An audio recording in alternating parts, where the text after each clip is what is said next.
Becha Adonai chasiti al evosha leolam. The 71st chapter begins with you, God. I seek refuge. May I never be disappointed. With the more different beginnings of a chapter in Tehillim for us. We're so used to, of course, the chapters starting with Lamnatzech LeDavid, Lamnatzech Mizmor LeDavid, etc., etc. And this one sort of just jumps right in there, and maybe in some ways it's a continuation of the prior chapter. And so here, I seek refuge in God. Please don't disappoint me. B'tzidkatcha tatzileni u'tifalteni hatei oznecha v'hoshieni. As with your kindness and your goodness, save me, rescue me. Bring your ear close to me and deliver me. Hayeli litzur ma'on lavot tamid, tzivita lahoshieni, kisali u'mitzudati ata. Be a sheltering rock for me, to which I may always, come back to.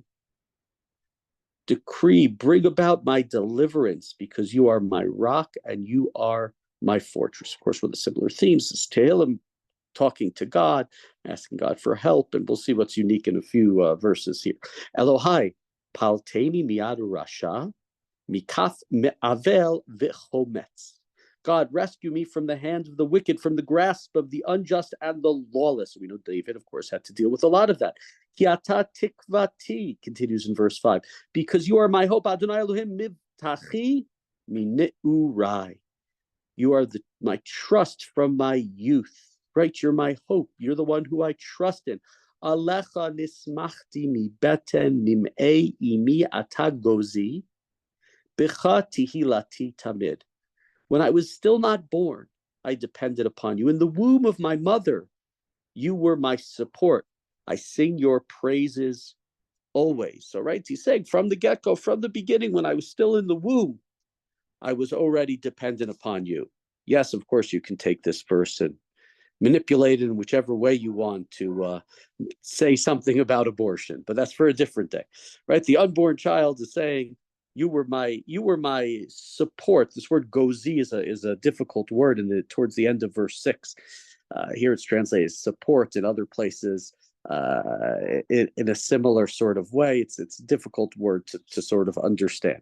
Continuing in verse 7, Kimofei ta'iti l'rabim v'ata machasi oz. So I've become an example, sort of an embarrassment to many, but you are my mighty refuge. My mouth is full of praise to you, glorifying you all day long. These verses also, interestingly, verse 7, right? The mofet we've had very often used. Mofet can be a sign, a symbol, an example, but it's been used very often in this book and in the books before of sort of the example of the thing that's mocked. The Jewish people, who was great, and now how can their city be such a horrific thing? Or David said that a couple of chapters ago about his enemies, that he wants them to become the example of things that people look down on. So it seems here that what David is saying, according to most of the commentaries, is right. People looked at me and they scorned me. I was an example of somebody who was unlucky, or somebody who life didn't work out for. But you are my refuge, God. My mouth is full of praises to you, glorifying you all day long. It doesn't matter to me what they are saying about me. That's the main way to read these verses. And now we continue with a verse that we know from the period of Tshuva, Rosh Hashanah, Yom Kippur, Elul, leading up to it. Al tashlicheni li'et zikna, kichlot kochi al ta'azveni. So God, you've been with me. Others have mocked me, but you've been with me from the womb. Since I was unborn, before that I was dependent upon you. And now, as I'm reaching old age, don't cast me off.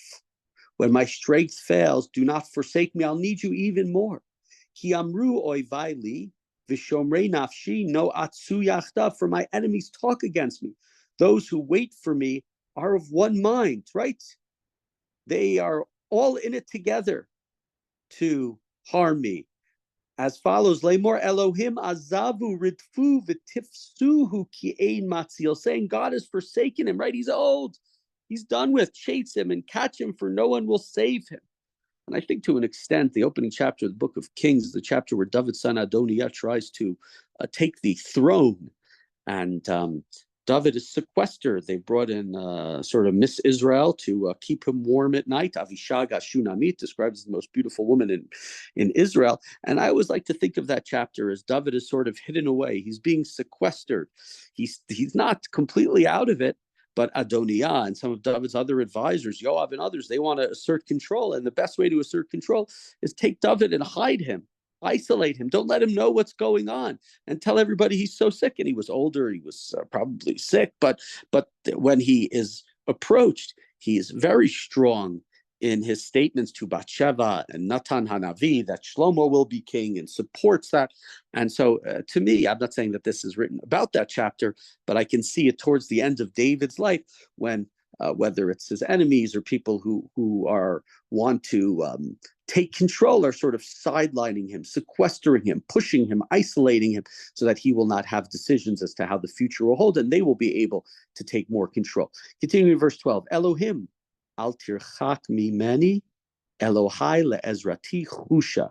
God, be not far from me. God, hasten, come quick to my aid. We had this expressions in last chapters. We always ask the question, what does one chapter have to do with the chapter before it? We had this Ezra is in many chapters where we ask God for Ezra for help with this idea of chusha, of hasten to my aid and don't make me wait.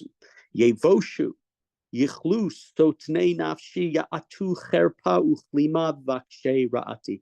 Let my accusers perish in frustration. Let those who seek my ruin be clothed in reproach and disgrace. Va'ani tamir ayachel v'hosafti al kol tehilatecha. As for me, I will hope. My hope will be always, and I will add to many of your praises. Right? David's old. He's suffering. He feels, it doesn't necessarily feel that God has left him, but his strength has left him, and he's no longer the person that he once was. And he says, my enemies are around, and people think that I'm done with, but I still hope for you. I still have things, even in these final moments, final days, final weeks, whatever it is that I want to accomplish. And you are with me, and I will sing your praises. Continue verse 15, Pasuk Tetvav. Pi yisaper tzidkatecha kol hayom tishuatecha kilo yadati sifo. My mouth tells of your kindness, of your deliverance all day, though I know not how to tell it. Right now, it's not there with me. Right now, I'm in a place where it's not so easy. Now you can ask the question here. Some of the commentaries try to say that this is talking not just about the individual, but about the nation at a time of suffering, right? When people don't see God, deliverance. I don't know how to tell it. If we move there, perhaps from the individual to the communal, just a different way of reading it. That's not the way generally we've been reading this chapter.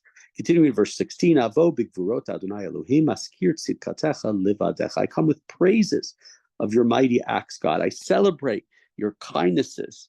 I celebrate your righteousness. I alone celebrate him. Elohim, li maditani min neurai v'adhena agid niflotecha. You've let me experience, right, your kindness, your goodness, your righteousness, your deliverance. From my youth until now, I have told everybody about how wonderful you are, how great your deeds are because of the experiences. The gam ad zikna v'seva Elohim al ta'azveni ad agid ziroacha lidor l'chol yavo gvurotecha. And now, even in my old age, God, don't just throw me off. Don't throw me down to the curb. I'm going to proclaim your strength and your greatness to the next generation, your mighty acts to all those who have come. I still serve a purpose here in this old age. Maybe familiar with this verse. It said in Shabbat Mincha, following the repetition of the Shemona Esrei, what's called Tziduk Hadin there, your kindness, right, your beneficence, your justice, God, is to the heavens. You've done great things. There's nobody who's like you, God. Michamocha, right? We know that phrase also from before Shemona Esrei, the Amidah, and Shacharit, and Mariv every day. Michamocha, there we're taking it from the Shirat Hayam, not from here, but there is nobody who is like you. Asher, here itani tzarot rabot v'raot tashuv techayenu mitomot haaretz tashuv ta'aleinu. Yes, I've undergone many troubles, many misfortunes. And that's life, the vicissitudes, but you revive me again. You raise me up from the depths of the earth. And we talked many times, the depths are places where you go down and you don't come up, right? That David wishes he doesn't use the word Sheol, as we've seen before. Sheol is sort of the netherworld, the underworld, hidden away where you can't come up from. And David has talked about his enemies being sent down where they can't come up here. But David, when he's had struggles, when he suffered, when he had rebellions, when he had children who were killed, when he had to run away from his home, God comes and helps him, raises him up. We're in verse 21. Terev gidulati v'tisov tinachameni, you will grant me much greatness. You turn and with your comfort to me, and therefore gamani otcha, and therefore I will also thank you. And how will I do it? I'm going to do it in a way that's fancy. I'm going to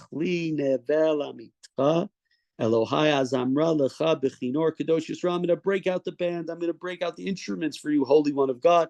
I'm going to use my lyre and I'm going to use my harp to sing the songs about the Holy One Israel, the Holy of Israel, which of course means God. Tiranena sifatai ki azamra lach. My lips shall be jubilant as I sing a song to you, my whole being which you have redeemed. Gam leshoni kol hayom teget tzidkatecha ki voshu ki chafru mivakshe ra'ati. All day long my tongue will recite about your wonderful, kind, decent acts. How those who wanted to ruin me were, right, their plots were ended, how they were frustrated, how they were disgraced, and I remained. And so this chapter, to sum up a little bit, this chapter is David in his old age, it appears. He's gone through life, a life that hasn't been simple. Think about our own times, Joe Biden, president of the United States. Life hasn't always been simple, we know, right? His wife was killed in a car accident, daughter was killed in a car accident. Just because you are in the places of the greatest power doesn't mean life is simple and life is easy. And David, in the previous chapter, right, he says, we talked about it, talks about a lahazkir, to remember. And one of the interpretations we shared yesterday was that David is sort of saying to God, remember me, God. And in this chapter, we see, especially if the two chapters are really one lengthy chapter, or time parts of it were put together, I'm older now. People have given up on me. They don't think I have anything to do. They don't think that there's anything that I can accomplish. But God, I can still sing your praises. Don't forget me. Don't cast me. Don't forget about me. I will break out my harp. I will break out my instruments. I will sing your praises and continue to do so, because I have this perspective at this point in my life. I've been through the vicissitudes. This is not my first struggle. And I can answer, I can tell the world, and I can exclaim and proclaim to future generations the wonders of God. So it's an interesting chapter on many levels, perhaps the two chapters together. And it's a chapter understood as the penitent turning to God in his old age and her old age and saying, continue to remember me. I have still what to contribute, and don't send me out.